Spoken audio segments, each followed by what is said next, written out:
are y'all feeling right now? Oh wait. We've got appropriate Wait. conflict in the house. Could you, because to get on the video, you need to put this on your Okay. thing.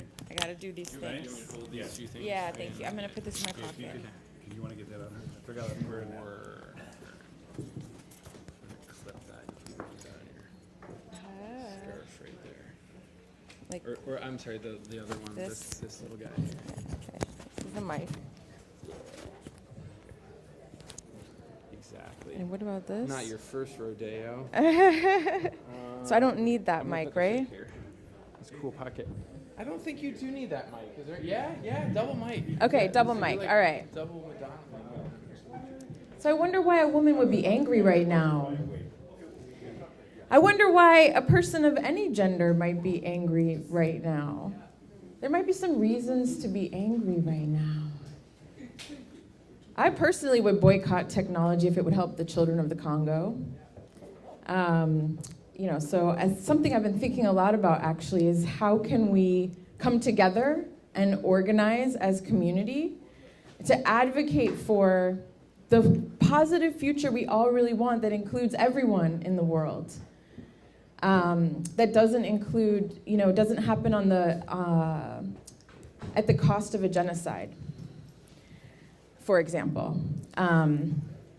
So it's just something I've been thinking about. And I guess I would ask the question about what is regenerative technology? What is regenerative technology? What is regenerative science, right? And I want to, if I can pull this up. This is a quote that probably some of you have heard.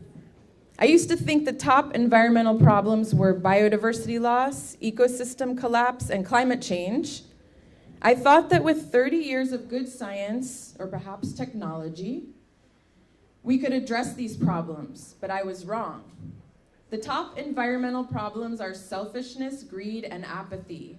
And to deal with those, we need a spiritual and cultural transformation. And we scientists, or technologists maybe, don't know how to do that. That's a quote from Gus Speth. So just some food for thought there about how we could co-create, co-design regenerative futures. What is life-centered design? Probably many of you have heard of human-centered design, but this goes maybe one step further to designing for all life. Other species, are they included in our vision of a regenerative future? How about wildlife? I heard this shocking statistic recently from Biodiversity, Our World in Data. Apparently 94% of all mammal species, so just the ones that produce milk, mammals, right? 94% of all mammal biomass on Earth is humans and our livestock. Only 4% belongs to all the giant whales in the ocean. Like, why is this our design, right?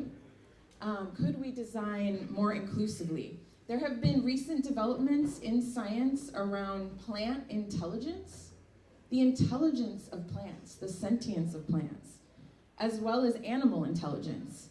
In fact, many top scientists are calling for a revolution in the paradigm of how we view animal intelligence and how we interact with animals.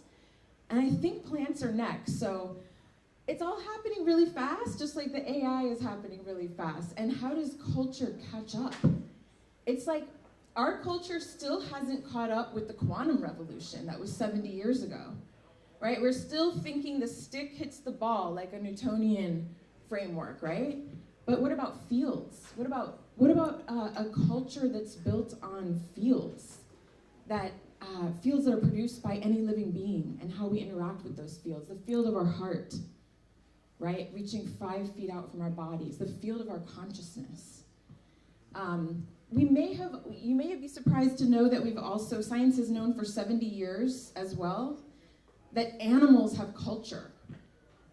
That might be obvious to some biologists here or zoologists here, but I don't think it's something that is culturally known in a mainstream sense. So just sit with that for a second. Animals have culture.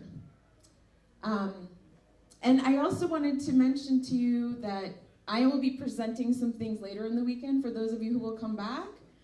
So I want to invite you all to participate in research involving plants, how we relate with plants, and how they affect our bodies and our consciousness, and our psychology. So I'm actually collaborating with Bobby, who is a host of this event, on an initiative called Flourish.science. And it's all about inviting everyday people to evoke their own scientific agency and participate in research together in a low-tech aim, a low-tech focus, which I think might be part of a regenerative future too. The low-tech of carbon-busting trees, and the low-tech of herbal medicine and psychedelics. And we have some lemon balm plants there. They're gonna be playing more of an important role throughout the rest of the weekend, but you're welcome to like say hi, scratch a leaf, scratch and sniff. Maybe see if you can connect with one of those plants. So yeah, that's kind of the future that I'm thinking about, where like Buckminster Fuller, who I think is a favorite in a community like this, he said, how can we design for 100% of humanity basically as fast as possible, like right now?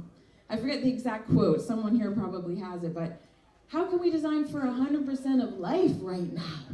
We're in the 6th mass extinction, right? And in a sense, I already like playing with AI, but in a sense, AI is kind of like taking us further out, away from, separating from the rest of the living world, and making us even more kind of detached or distant. Like, it might help us survive in space, but I'm still loving Mother Earth.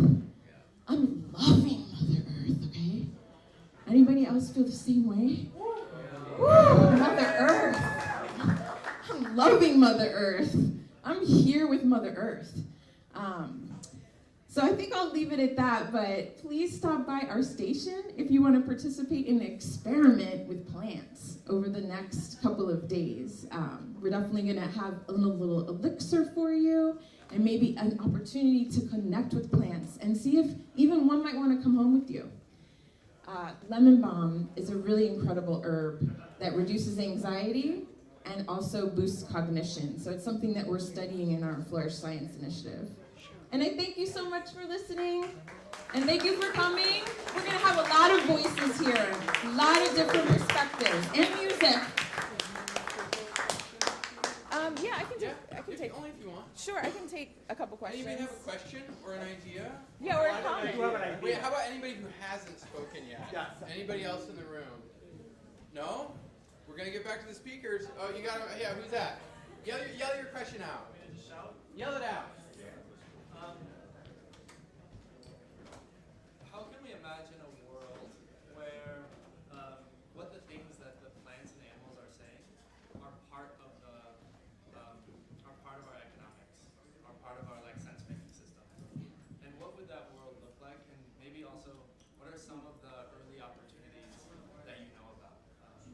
Yeah. Stories about nests, for example, the placement of nests, swallows' nests, being an early indicator of hurricane risk, for example. Yes. Like, what other things are like this that we've forgotten? Yeah. So we can once again. Thank you. I just want to start with, there are a lot of new developments in animal languages. Again, I'm a little cautious about where we take that, because I think it needs to include really the animal's well-being. Maybe we actually want to hear from the animal. Maybe they're going to co-design with us somehow if we're speaking their language. I don't know exactly what this looks like, okay? I know that doesn't fit with our current scene, but there's an organization called Earth Species Project, and they're using AI to map the shape of animal languages.